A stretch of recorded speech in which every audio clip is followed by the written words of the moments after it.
नमस्कार दोस्तों, एक बार फिर से स्वागत है आप सभी का संदीप स्टार क्लास में। मैं संदीप उपाध्याय। आज के इस वीडियो का टॉपिक है हमारा उत्तर प्रदेश और कार्यपालिका। तो देरी न करते हुए चलिए शुरू करते हैं। सबसे पहले हम शुरुआत करेंगे राज्यपाल से। राज्यपाल क्या है? केंद्र के राष्ट्रपति की तरह जैसे केंद्र सरकार में राष्ट्रपति का दर्जा होता है, ठीक उसी प्रकार से राज्य में, जैसे हमारा राज्य है उत्तर प्रदेश, उसमें एक राज्याध्यक्ष की व्यवस्था की गई है जिसे हम राज्यपाल कहते हैं, जिसे हम गवर्नर के रूप में भी जानते हैं। ठीक है। दूसरा पॉइंट हमारा है राज्य जो है, राज्यपाल जो है राज्य सरकार शब्द का बोध कराता है और राज्य की कार्यपालिका शक्ति इसी में निहित होती है।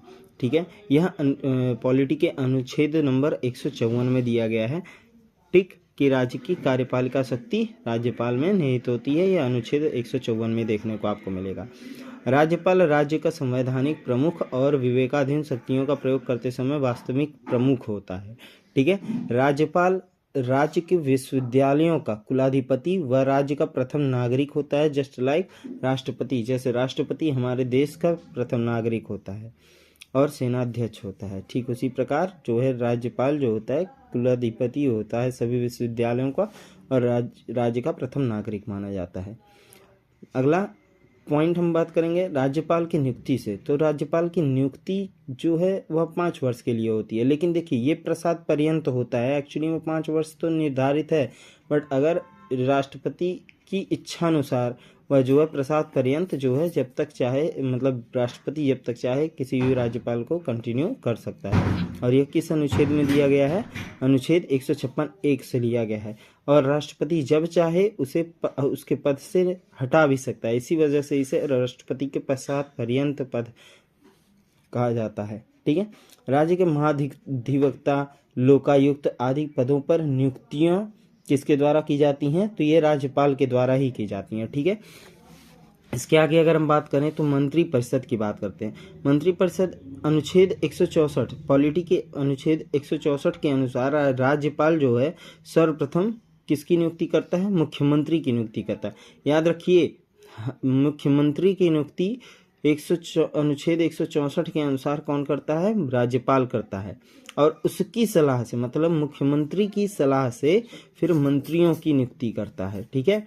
एवं अनुसूची 3 के अनुरूप, जो पॉलिटी का हमारा जो अनुसूची 3 है, शेड्यूल 3 है, उसके अनुरूप पद एवं गोपनीयता की शपथ दिलाने का काम करता है। और शपथ किस अनुच्छेद में आता है? 164 में ही आता है। ठीक है।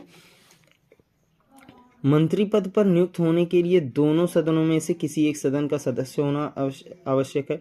यदि ऐसा नहीं है तो 6 माह के भीतर उसे किसी एक सदन की सदस्यता ग्रहण करनी होगी। मतलब जैसे विधान परिषद और विधानसभा होता है, तो या तो जो भी सदस्य है, जो भी व्यक्ति मंत्री पद पर नियुक्त हो रहा है, या तो वह विधानसभा का सदस्य हो, या अगर विधानसभा नहीं तो विधान परिषद का सदस्य हो। अगर दोनों ही सदन में जो है अगर उसकी सदस्यता नहीं है तो उसे 6 महीने के अंदर अंदर अपनी सदस्यता को प्रमाणित करना होगा। आगे हम बात करते हैं राज्य मंत्री परिषद ही राज्य में वास्तविक कार्यपालिका का कार्य करती है। मतलब राज्यपाल सिर्फ कहने के लिए हेड है, लेकिन एक्चुअली में जो सारा वास्तविक कार्यपालिका का काम होता है वह हमारा मुख्यमंत्री और उसके मंत्री परिषद के द्वारा किया जाता है। यही विधानमंडल की पथ प्रदर्शक तथा शासन की धुरी है। ठीक है। मुख्यमंत्री की बात करते हैं तो राज्य कार्यपालिका का वास्तविक प्रधान जो है कौन होता है? मुख्यमंत्री। जिस प्रकार से देश के अंदर, केंद्र के अंदर वास्तविक प्रधानमंत्री होता है, ठीक उसी प्रकार राज्य कार्यपालिका में वास्तविक प्रधान जो होता है हमारा मुख्यमंत्री होता है।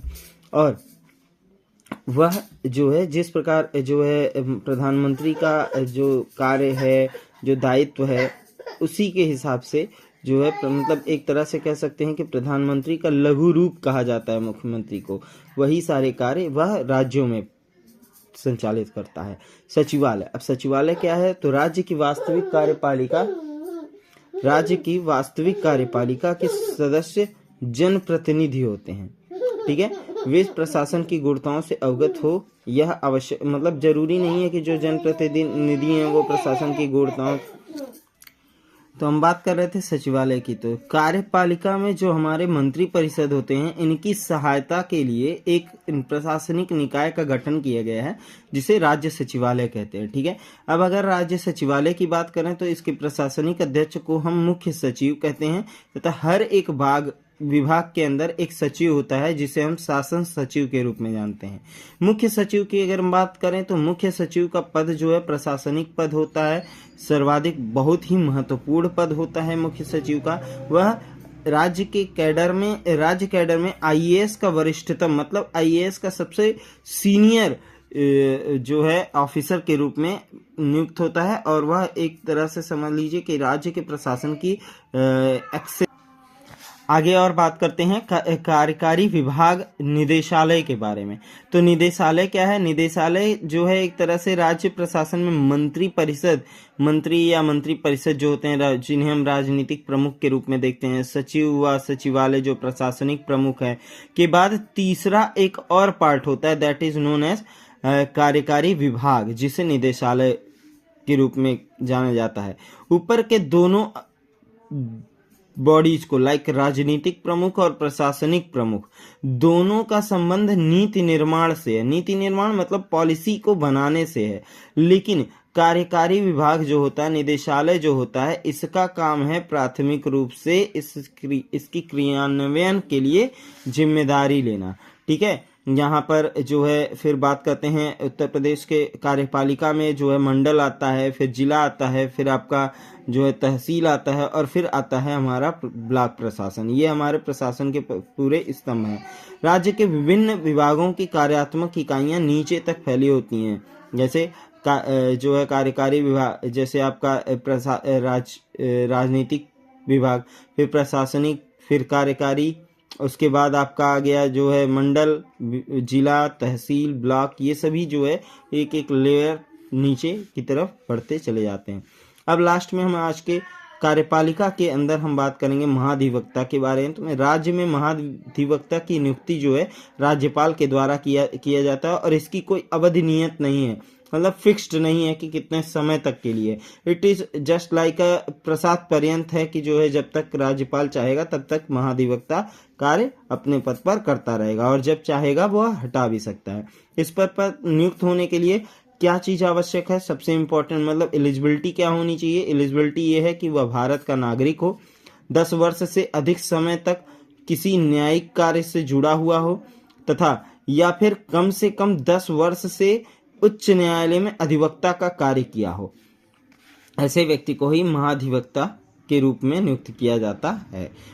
अब महाधिवक्ता का काम क्या है? महाधिवक्ता का काम है विधि विषयों पर राज्यपाल को सलाह देना एवं राज्यपाल द्वारा सौंपे गए विधि संबंधी कार्यों का संपादन करना। वह सदनों की बैठक में भाग ले सकता है, बोल सकता है, लेकिन मतदान करने का अधिकार उसको नहीं है। जैसे सदन में बैठ करके किसी पॉलिसी के ऊपर जब मतदान दिया जाता है, वोटिंग की जाती है, तो वह ये काम नहीं कर सकता है। इसके अलावा वो बैठ सकता है और जो है मतलब वहाँ पे अपनी बातों को रख सकता है, अपने विचारों को वो व्यक्त कर सकता है। आज के इस वीडियो में यहीं तक। आगे अगले वीडियो का हमारा टॉपिक होगा उत्तर प्रदेश एवं विधानमंडल। अगर वीडियो आपको पसंद आई हो तो लाइक से सब्सक्राइब करना ना भूलिएगा, और बेल आइकन को जरूर दबाइएगा ताकि आने वाले वीडियोस की नोटिफिकेशन आपको मिलती रहे। धन्यवाद।